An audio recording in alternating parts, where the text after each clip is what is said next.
Hello and welcome everyone to our webinar on topic 2 of the ELA Online Learning Alliance. Today we are going to be talking about informal labor markets and how they impact on the inclusivity of economic growth. We've got 4 distinguished speakers with us, and I am Carmen Naidu from the DPRU at the University of Cape Town in South Africa, and I'll just be the moderator for today. I'm going to ask each of the speakers to introduce themselves now, and then I will just remind the participants on how to engage with us through using the chat and asking questions and how the webinar will go today. So I'm going to go through each of the speakers now: Christina Fernandez, Harun Borat, Gary Fields, and Nancy Benjamin to introduce themselves.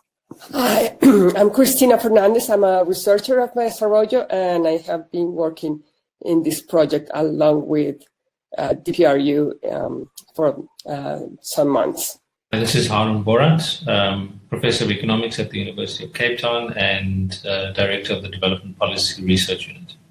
Hello, I don't know if you can all hear me. My name is Nancy Benjamin and I'm a senior economist at the World Bank.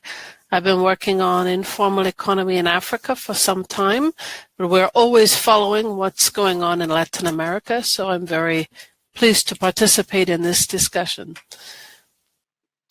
Hello. First, I would like to know if you are hearing me, and then I'll start my presentation. Okay, great. As Carmen said, my name is Christina Fernandez. I'm a researcher at Desarrollo, and I'm going to present you some of the views about informality that we have been working during some time with Desarrollo, along with DPRU, and particularly with Morny Uti-Autusen and Kesia Lellenstein and Leonardo Villar. They are on the other side on the line, so I'm going to do the presentation, but I think that they will be open to questions and maybe they would like to add something. So as Gary Fields suggested before starting to do this presentation, it's useful to set the ground to define what are we talking about when we use the terms informality and inclusive growth. Although we expect this not to be the center of the discussion. We will refer to informality as workers who do not receive social benefits or protections, firms that are not registered with the government, or micro enterprises or account workers or alike. So this definition includes firms and workers. However, we did our analysis from the point of view of workers and mostly using household surveys. Similarly, it's very important to define what is inclusive growth because it's not a set definition as well.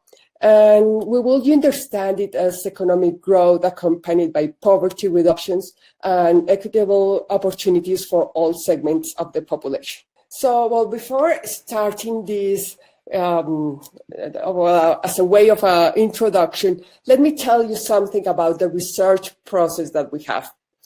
And what I will say is that the truth is that when we start working on this project, along with DPRU, it was not easy because the 2 research centers, we have a very different view of desarrollo. I'm sorry, a different view of informality. We as Desarrollo have the traditional view of informality and as a phenomenon that was constraining work, that was constraining workers' development. Whereas DPRU saw informality and particularly entrepreneurship as a way to increase growth and to improve the way of life of workers. Since it was preferable to have individuals doing something that being unemployed.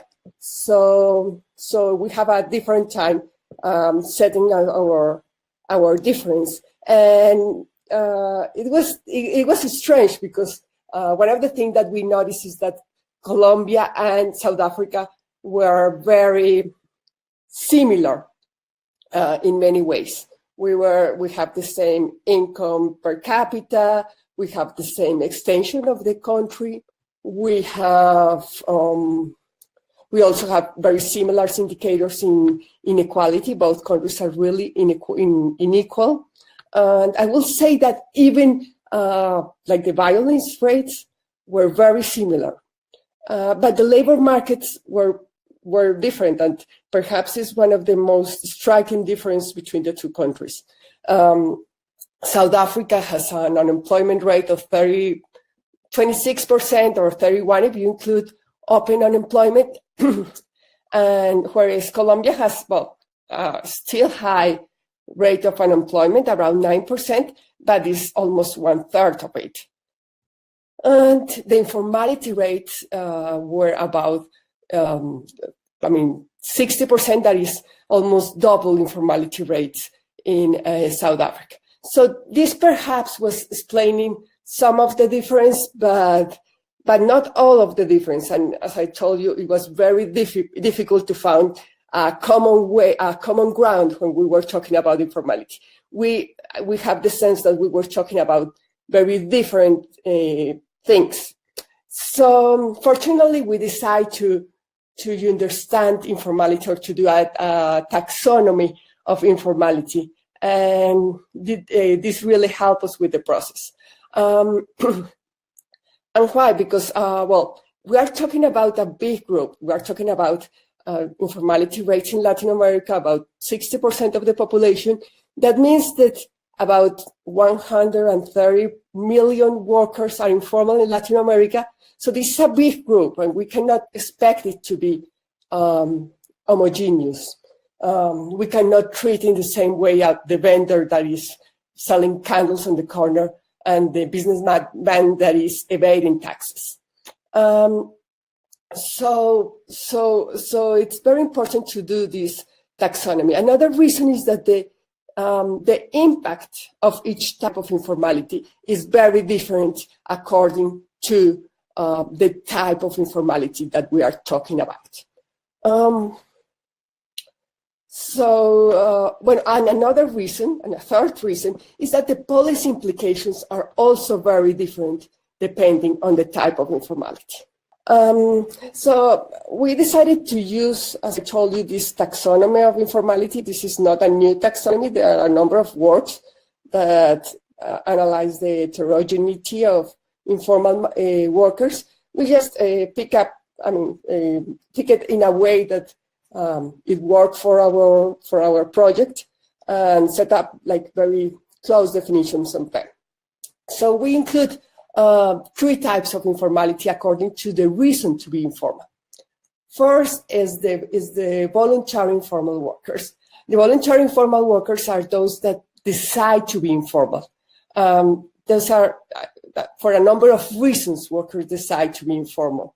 As they wanted to be their own boss, they want to have flexible hours, and a significant number of workers asked that they wouldn't accept a formal job, even if they pay them more.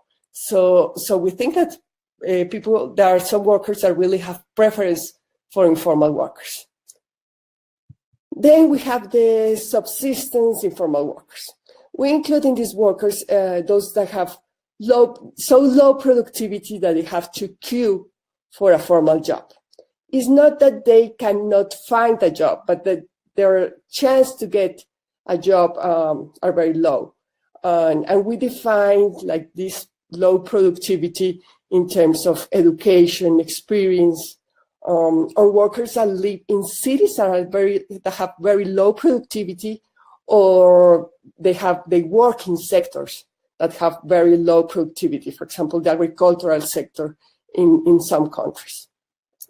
And finally, we have the induced informal workers. These workers have productivity high enough to pay for a formal job, but they are segregated from this market by labor market regulation, like, for example, very high tax payroll contribution, or very high minimum wages. But we will also include here those that are segregated by implicit society rules or by discrimination. That is also a type of barrier to formality. So as I told you, we find that the relationship of each of these types of this type of workers is very different with inclusive growth. So let's start, for example, with voluntary informal workers. The first thing that that we can think when we're starting analyzing their impact over inclusive growth is that, well, if they are deciding to be informal, maybe they are better off by being informal, and this is true in many ways. However, there is a number of studies that show that in the long run, workers are better off, at least from an economical point of view, if they choose the formality path. However, this can be an open discussion. What is not an open discussion is their impact over the society level. For example, the informality, and especially the voluntary informality, increases corruption, increases actual and informal competition, lowers productivity. So it has a lot of negative externalities. And I will say that the impact of this group is even better than the impact of the other groups, because we are talking about the most productive workers of the society. So this is for voluntary informality. Then we have the induced informality. One might think that at a personal level, those workers would like to be informal, and they will be more productive in the formal sector. And this is also true for at a society level. We can think of the informality as being a second optimal for inclusive growth, being the first optimal just to reduce these barriers. And finally, we have the subsistence in the informal workers. Those workers have, as I told you, very low productivity. So, and if you force them to be formal, or if you force the market to be formal, probably they wouldn't have much chance to get a job in the formal market, or the chances to get a job in the formal market will be very low. So if you enforce very strongly formality in this sector, you may end up with a high rate of unemployment. So I think that in this case, there is no discussion. It can be positive for an inclusive growth. And even at a society level, it can be a solution in the short run. And for example, what Santiago Levis called, this group is in a way like waiving a restriction in the labor market. The labor market has a strong regulation, has stronger restrictions, and this informality in a way completes the market. So it, from a point of view, it can be even good for inclusive growth. However, this is difficult to understand. However, I will say that the three groups have the negative externalities or macro externalities that I have already talked about. So they have they can have a negative impact over society. And this is a very simple taxonomy, but in a way helps to understand this differential. Wait, because okay, and what we did is to use a number of indicators to find what was the type of informality that was prevalent in each country. For example, in South Africa, we found that the subsistence informality was very high, that the induced informality was medium. And it was mostly because of the discrimination, and then the voluntary informality was low. In the case of Colombia, we were even able to find the percentages of the shares of informality. And we found that, it was more or less evenly distributed, a little less in the voluntary side, But also something that we find that was very interesting was that at least 13% of the informal workers were at the same time subsistence and voluntary workers.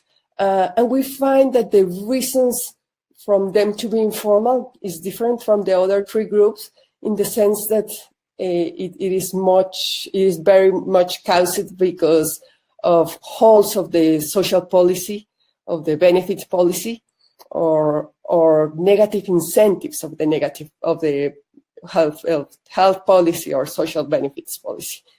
So we think that it should go in another bracket, or it should be analyzed in another type of informality.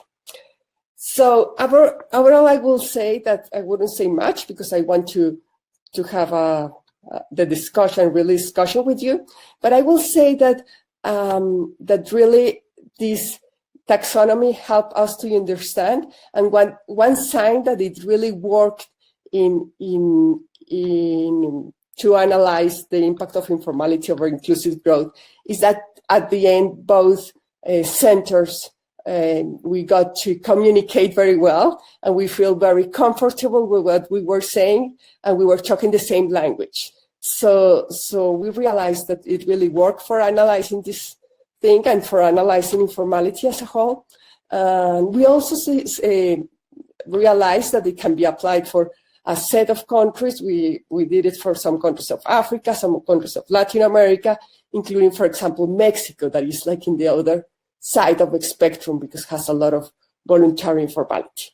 So I will leave you here and just to leave the floor open for a discussion. That was very valuable and interesting background information to get this discussion going. We had a few technical difficulties right at the beginning. So in case there was difficulty in hearing some of the speakers, I just want to reiterate that the purpose of this webinar really is to engage with the experts that we have here on this topic of informality and inclusive growth. So I encourage all the participants to click on the questions chat, which is under the video box. And please ask us any questions as the presentations are going on or as the experts are answering the questions. Please feel free to post questions there. Again, if all our presenters could not be heard introducing themselves, we did hear Christina, but we have Harun Borat, who's a professor of economics at the University of Cape Town and the director of the DPRU. We have Gary Fields, who is a professor of international and comparative labor and professor of economics at Cornell University, and Nancy Benjamin, who's a senior economist at the World Bank. So this slide, if you can all just read it and make sure you understand how to use the chat. So we don't have any questions at this point, so I'm going to go to one of our speakers, Gary Fields, and just ask you to reflect on your thoughts about these, the three types of informality, and how applicable do you think that this kind of framework is to different country contexts apart from South Africa and Colombia that was used here? So I'm going to hand over to Gary Fields to talk about some of that. Thank you. Can you hear me all right? That's the first question. Okay, good. So you can hear me. So let me react to that specific question. What we just heard was the idea that people are informal for different reasons. And let me try to put them into somewhat different categories.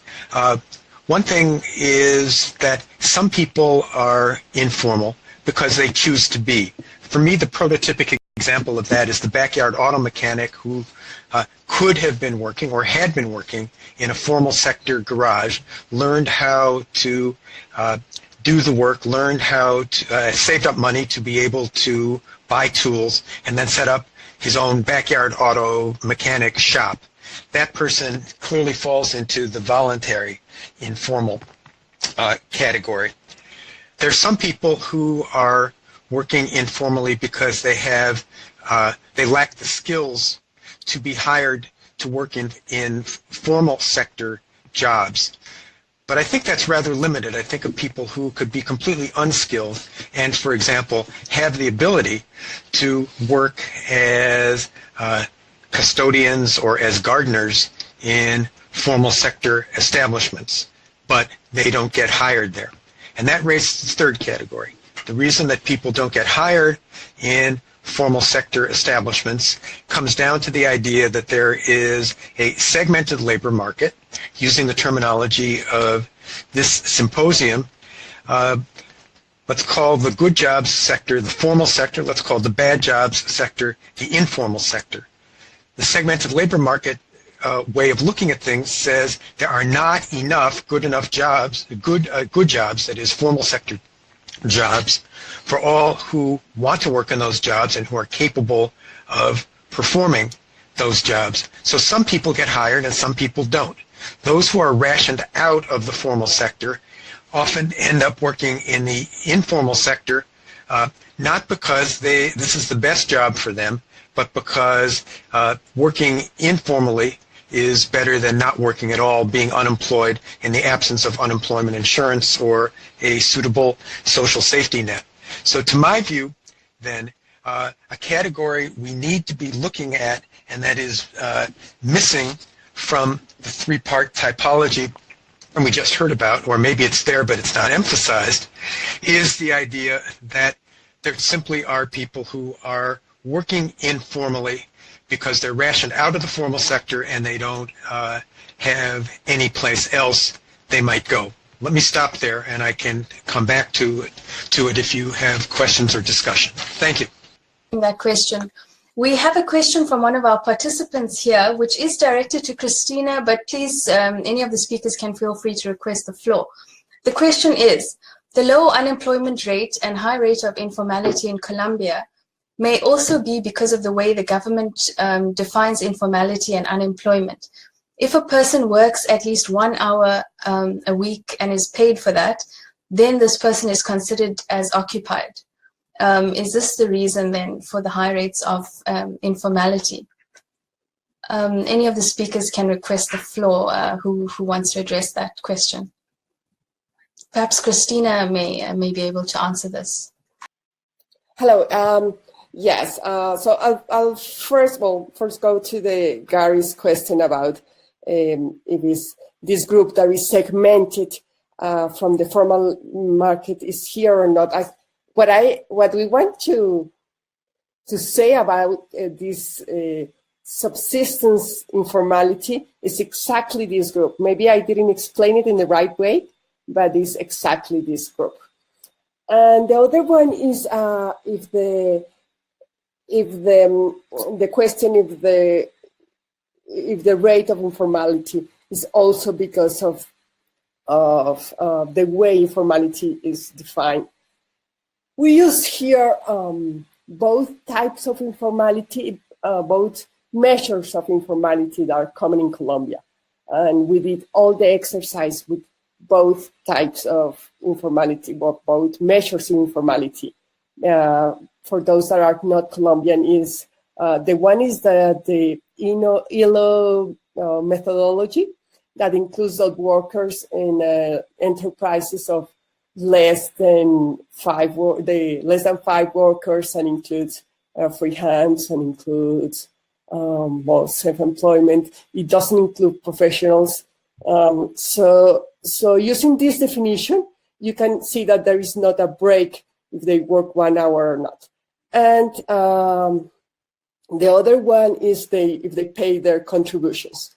And in this point, I think that it's something very particular of Colombia, that in Colombia there is a big gap. You can work either 0 hours or 40 hours. Why? Because the payroll contributions are the same if you work 5 hours a week and if you work 40 hours a week. So really the available works are only for full times. There are very few part-time jobs.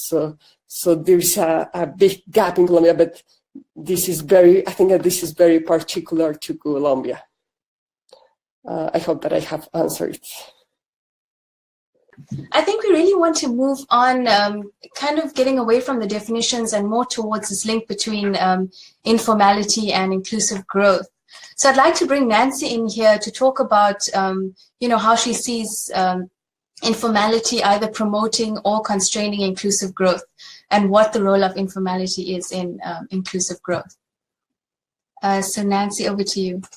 Thank you. And thank you, Christina, for the presentation. I think that the most basic thing about inclusive growth has been mentioned, but we can emphasize it in this context. And that is that the informal sector is the one that's open. That's the one where you can go, even if you don't have anything, if you don't have anywhere else to go, this is where you can go.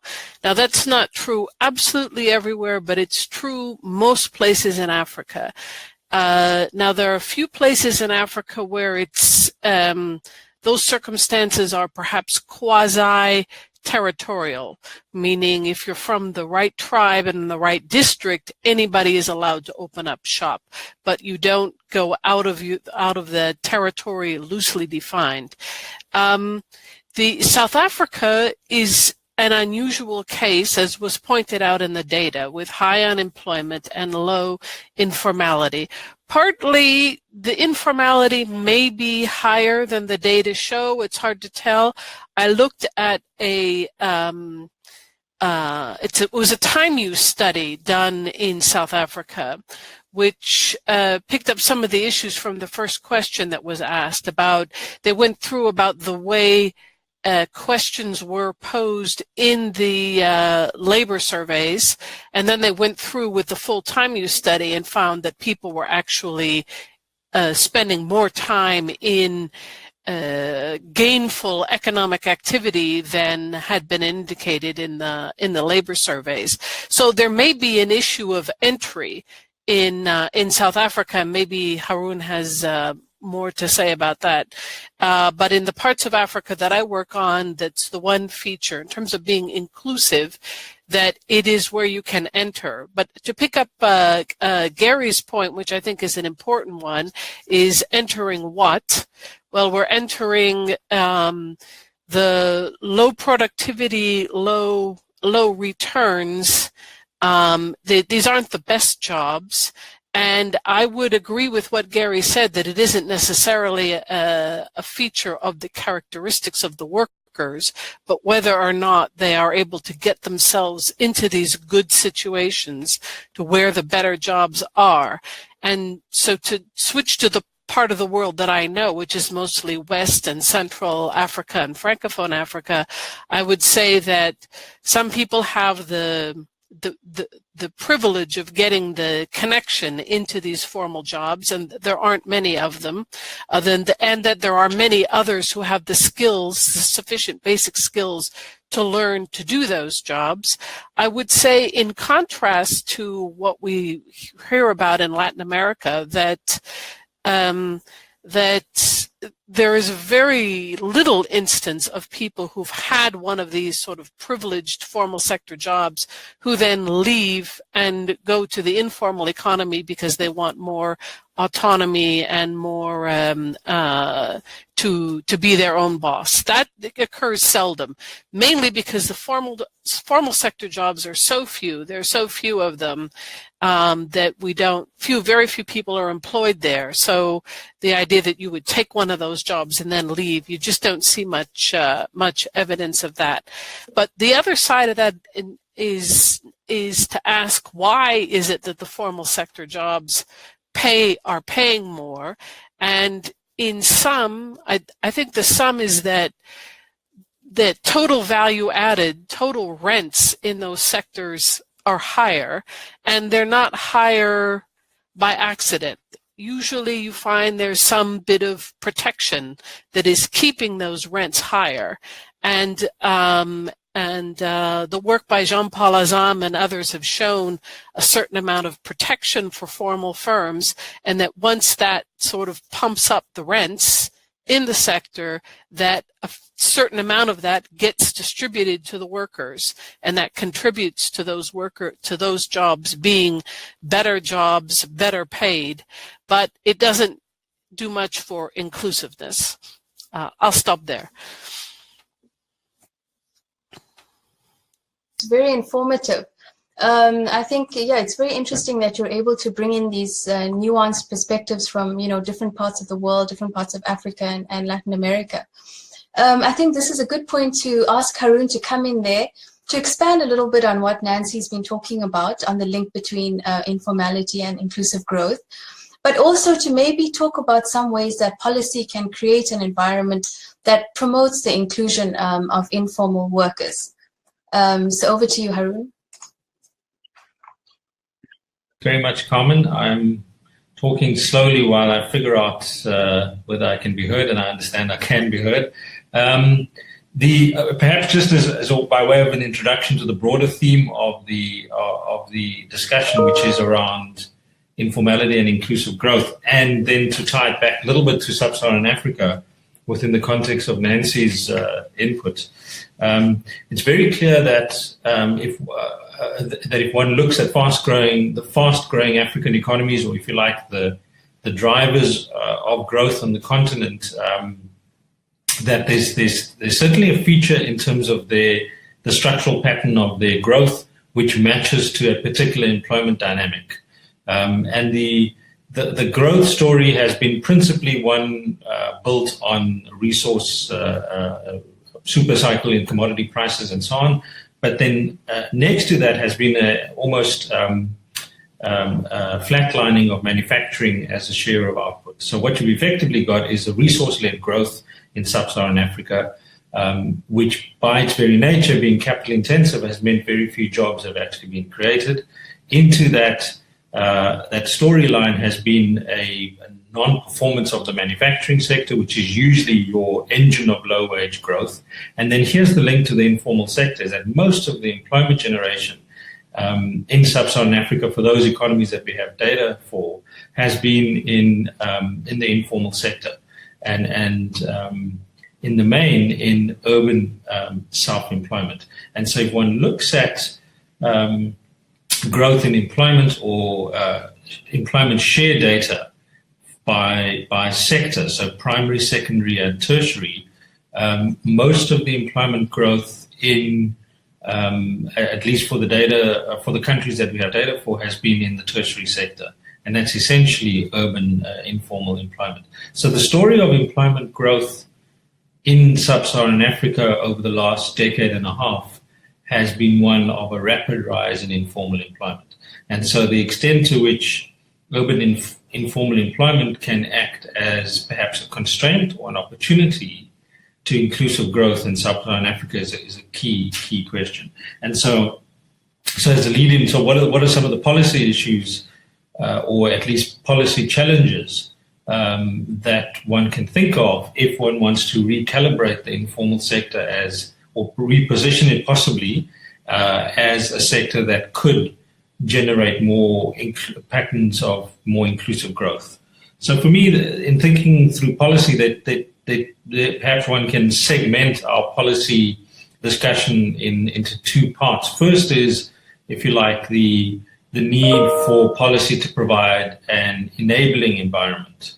And the enabling environment is really one where policymakers can think of, for example, providing reducing the cost of doing business amongst small businesses or the informal sector, ensuring that the registration, if that's a policy goal, the registration of these informal firms is done more easily for smaller firms, that if there's taxation attached to these particular firms, that is also made more amenable. So providing an enabling environment for for small firms to actually operate is a key intervention. In my own country, in South Africa, crime turns out to be a really important deterrent to the informal sector operating more effectively or optimally. And so in that sense, the challenge for policymakers is really to provide a safe environment, to provide security services in locations where the informal sector operates. I think a more generic but a very simple policy intervention, usually at the local level for many informal sector operators, is for policy planners to provide storage facilities, for example, so that products that are sold could be stored in a central warehousing location overnight. So that's these are just some of the examples of where one can facilitate in an indirect way policy interventions. And then very quickly, more direct policy interventions would be things such as provision of credit, provision of insurance, perhaps even opening up small avenues initially for public sector procurement opportunities to be taken up by the informal sector or smaller firms that at least are in the regulatory net.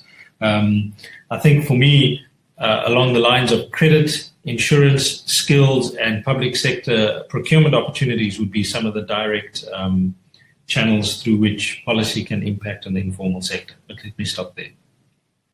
That, I think, gives us a lot to think about. And I think you have touched on this, but I think I'll ask Gary to maybe expand on, the linkages between the formal and the informal sector and how he thinks these can be strengthened, or other ways that these linkages can be strengthened to promote inclusive growth. Okay, I'll be glad to do that. First, I want to come at what Haroon was just saying in a slightly different way, and that is, and go back to actually what Nancy was saying as well, is that if we ask the question, how could growth be more inclusive for people who are working informally, I think the questions that I would ask would, let me say it differently. The answers I would give to that question about how growth could be made more inclusive would be that there are two basic ways, and this may be oversimplifying, but I think it's helpful. One is to say that there are people who are working informally and that policies could aim at trying to raise their earnings where they now are. And so, for example, when we just heard from Haroon about public sector procurement, being facilitated for people in the informal sector, that is one way in which it might be done. A second way of raising the earnings of people now in the informal sector is to get them out of the informal sector and to create more and better job opportunities elsewhere. And let me just tell a story. And by the way, I just want to make a point, is that everything I heard this morning is, to my mind, equally applicable to East Africa and South Africa, South America and Central America, South Asia and East Asia. That is, the same issues apply all over the world. How can people get out of where they are through more and better jobs? And so I think that those are important ways of trying to focus the policy discussion, turning it around. If economic growth is taking place, and if economic growth is, if there's no clear channel from a particular growth policy to raising the incomes of low-income people or even middle-income people, if there's no clear channel, then maybe that's not the best way of achieving inclusive growth. I think that could be a very relevant policy criterion. Thank you. For giving us a different perspective on that topic. We don't have any questions from our participants at this point, but Nancy wants to respond to that, so I'm passing it over to her. Thank you. There are lots of good ideas on the floor. I'm encouraged to hear this policy discussion. One thing I was going to suggest is that a key sector that's worth looking at carefully is the construction sector, and that's for a number of reasons. One is that the whole issue of being competitive in manufacturers it has a number of complications, many complications. It remains a worthy objective, but the idea that everybody on the planet can be China and can export massive amounts of manufacturers to somebody else that the model has its limits. But without dealing with all of those issues of competitiveness, which remain important, the one kind of manufacturing that you can do in your country where you have that kind of natural protection is in the construction sector. And I mention it also because infrastructure provision is something that is of benefit to almost all productive activities.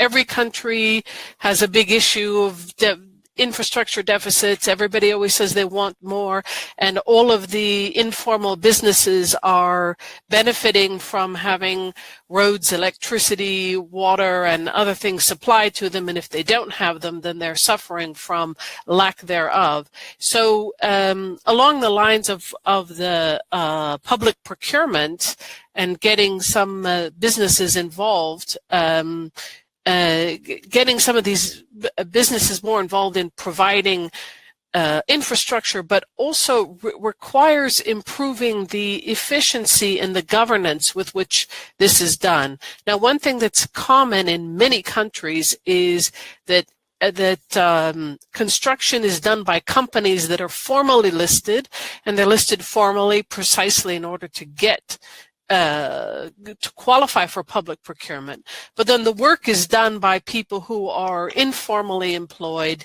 and who are paid much less than the formal wage. That's true in a number of places. I couldn't speak for either Colombia or South Africa on that point. But where it is the case, we'd have to ask ourselves, is it worthwhile trying to bring more regulation to these activities to require that the workers be registered, or would we then just be pricing them out of the market? I think the efficiency of the governance and the regulatory environment in the construction sector is an important indicator of how well the general regulatory regime in these countries function, and the regime within which the informal operators the way they tend to perceive the environment in which they're functioning.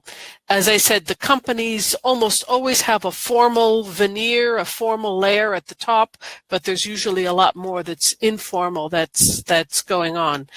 One other thing that I wanted to mention about credit, because this always comes up and everybody genuinely does need credit. And again, speaking about the part of the world that I know best, the business income risk is enormous for most of these operators. The risk, the business income risk is huge. And in West Africa, we find squadrons of firms that qualify for formal credit but refuse to deal with any formal credit institutions, and they're doing that on purpose. And the issue is default risk. They're just too uncertain about their business income to commit to any kind of credit instrument that requires them to pay whether their business does well or not. They may have collateral, but they can't afford to sacrifice it. They can't forfeit their collateral, and they avoid the formal credit markets because they need something that's more personal, because personal sources in effect include a kind of debt forgiveness or debt restructuring, or we can work something out, and the banks do not. And so I just wanted to mention that for low-income countries, the formal credit market, you can pump all the formal credit you want, but it's the take-up rate is going to stay low until the risk on the revenues goes down. Thank you. Well, I just wanted to add that I found very interesting what Gary said about because I always, when I'm analyzing the ways to improve inclusive growth through labor markets, there is always the question if you should improve the way of living of informal workers, or you should improve their conditions, their working conditions to increase productivity, as Harun Barat said, as increasing credit and this type of policies. Or what you can do is to increase the incentives to be formal, because there is also that if you make informal too attractive, then you create like a kind of competition to the formal sector. So I always find very difficult to draw the line and where this should be. And because for example, what Nancy says that I think is a very interesting proposal, if I understood well, is like to put a para institutions, or institutions that have like less requirements and make like quasi-formal enterprises, and that will be like a third way. So that's what I wanted to say. You. We have about 10 minutes left, and I think to round off the discussion, we'd like to end off with talking about lessons. Nancy spoke a lot about the construction sector, and perhaps each of the four speakers can reflect on their experience, or any kind of research or projects that they've worked on, providing us with country-specific examples of where informality has promoted inclusive growth, and whether you think these lessons can be easily applied to other country contexts, or how restraining are the existing social, political, or historical contexts of these lessons, of these country-specific examples. And if any of you have African or Latin American examples, I think that would be appreciated by our audience. So any of the speakers can start off, maybe perhaps with Gary. I'll pass over the floor to you if you have anything to add there. Sure, I'll be glad to. You asked specifically for examples from Latin America and Africa. Let me quickly give you one of each. When I lived in Colombia and worked there, the Minister of Planning announced that he only wanted to approve projects that would benefit the poorest 50% of the population, many of whom were informal, of course, but many of whom were not. And so there were some things that they just simply said, we're not going to proceed with anymore. An example being building a new airport in Medellin, which at least at that time they did not do. Coming to South Africa, and Harun was actually there with me at the particular session I'm going to talk about, we had a question about how to help informal workers, and we had a rather nasty exchange with some of the public sector officials from Johannesburg and Durban, who insisted that they wanted to prevent people from selling in the street and engaging in small-scale activities. And one of them said directly to me, I want to protect you against them. And I couldn't stop myself. I just said, I don't want to be protected against them. I want them to have the opportunity to earn a living. And I think that as soon as the question of how can people be made to be helped to earn a living, if that's the question posed, some of the things that are now being done would not be done. Thank you. Before I pass on to the next speaker, in your remarks, you can kind of give us closing remarks, and there's also a final question which any of you can reflect on, but it's asking specifically on the role of education in informality or in generating inclusive growth.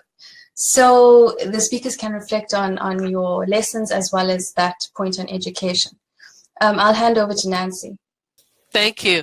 That's a timely question when you look at things that can be done that do help informal workers, but certainly basic education is found to be effective. So anything that promotes and keeps up the basic education, that is definitely worthwhile. I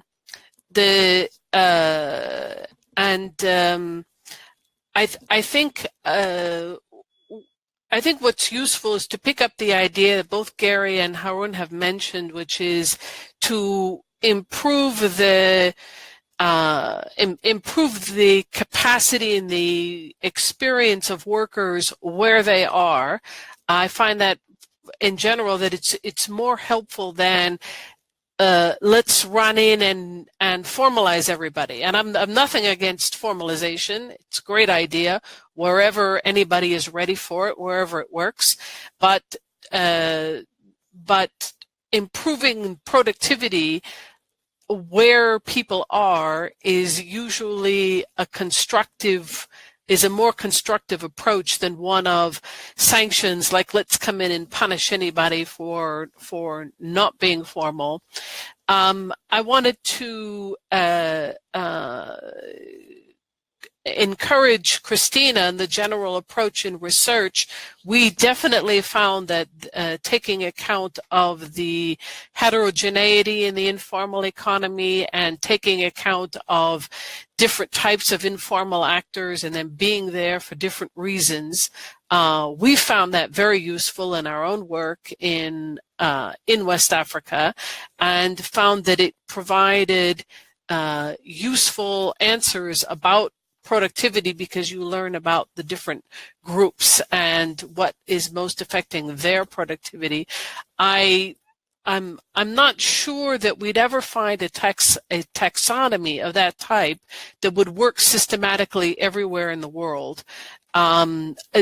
Developing a taxonomy, taking account of heterogeneity is a good thing for whatever region you're working on and wherever the institutional environment where that seems to be relevant. You can extend that as far as it seems relevant. But it may not be important to come up with a single taxonomy that applies everywhere in the world. But I think that taking account of the different characteristics is a valuable approach to the research. And okay, I'll leave it there.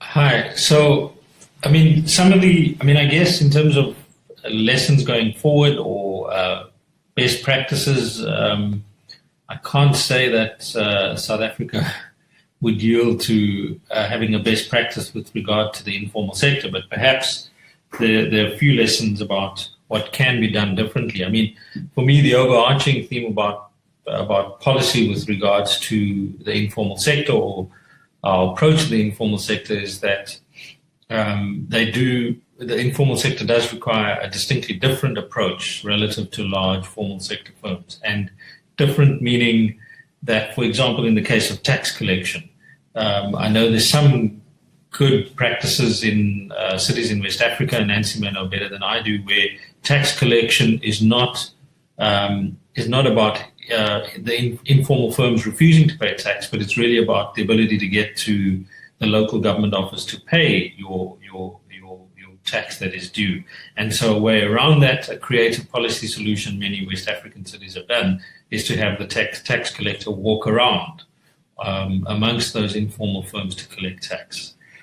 So in that sense, it's about being creative in the way that one deals with the informal sector, but I think the overarching approach should be one where informal or small or micro firms are not seen as Gary has alluded to, are not seen as firms to be avoided or sidelined or prevented from accessing markets that are out there, but rather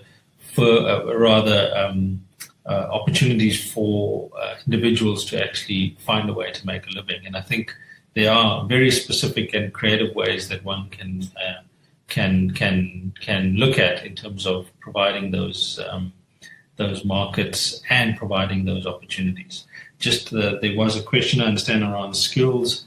That's another example within the area of skills where as much as we have solutions at the schooling, at the TVET and at the university level for directed to prospective employees, there are very few accredited courses that I'm aware of that actually are targeted at the informal sector to improve understanding of financial planning, understanding of how to manage one's cash flow, technology training, and so on. None of that, as I may be wrong, but I don't know of many within the African context, courses that are targeted specifically at the informal sector. And I think that's a great point about how the state, for example, could be creative in supporting NGOs in the attempt to provide and upgrade skills, business skills amongst informal sector operators. Let me stop there. Thanks. Hi. So I think that a good way to round this seminar is maybe to show you something I didn't show you because I think it wasn't going to take part of the discussion, that we also did with the policies that we thought that can be applied to each of the types of informality. And I think that it goes very well to the discussion that we have had. For example, I completely agree with what Gary says, that total enforcement of formality can be even a crime, because people don't have a default option. I mean, it's the only option that they have. However, at least in the case of Colombia, you see a lot of people that it's informal just because they are evading taxes. And I think that in that case, to monitor and to control informality, it's important. So I differ in this way. But it's not the only way to fight voluntary informality. We can also have, for example, to make more flexible the formal job. As I told you, in Colombia, you can either work 0 hours or 40 hours, and that's a big gap. And we find that a lot of people that say that they are informal, one of the reasons that they say is that because they want flexible hours. So this can be also a way to fight this type of informality. We have also something that is very typical of Colombia, is that you have to, the minimum pension is 1 minimum wage. So that's what makes all these the formal job very, very inflexible. So, but going to the subsistence informality, and I guess that is more like the type of things that Haron was talking about, is we find that the ways to fight this type of informality is, as Nancy also says, education. That's the most important thing. And also to improve entrepreneurship. That's quite important, and to access to credit and all the things that you were just talking about. So I think that this taxonomy also helps to organize these types of solutions. Finally, we have the induced informality, which in Colombia is quite high. And why? Because we have a lot of restrictions in the labor market. But I will say that, for example, we have a relatively strong reduction in the labor taxes recently. And we found that we reduced them, well, it was a significant reduction in the labor taxes. However, the reduction in the informality was about 4%, 3 percentage points, which is a lot. But if you are talking about this rates of informality, which it's marginal. So what you can do is by reducing the labor restrictions is limited. It's important to do it, but it's limited. I mean, it's not very strong. So that's what I say. And I will insist that also, and I think that, I don't know if this happens in a lot of countries of Latin America, especially in Colombia and Mexico, it happens a lot, is also the problem with the design of the social policy. And sometimes this design we have seen that, for example, there's a recent work by Stefana Fernet in Colombia that they say that the cash transfers end up incentivizing informality. People doesn't want to be informal because they can lose the cash transfers, or they can not have access to the general health system. So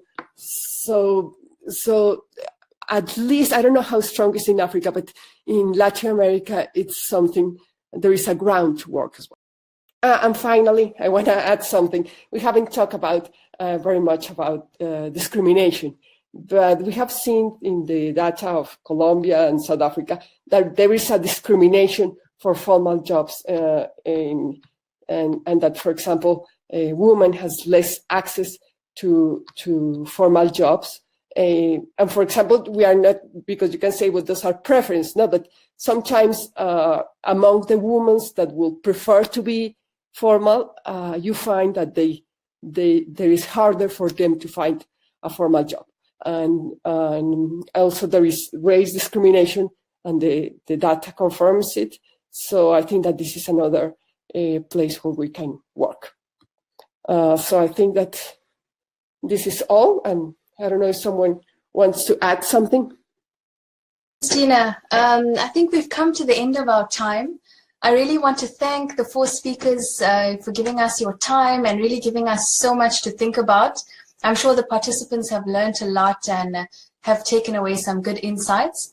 To all the participants, thanks for your engagement, and you will be receiving a link with the video and the presentation that has been up here today.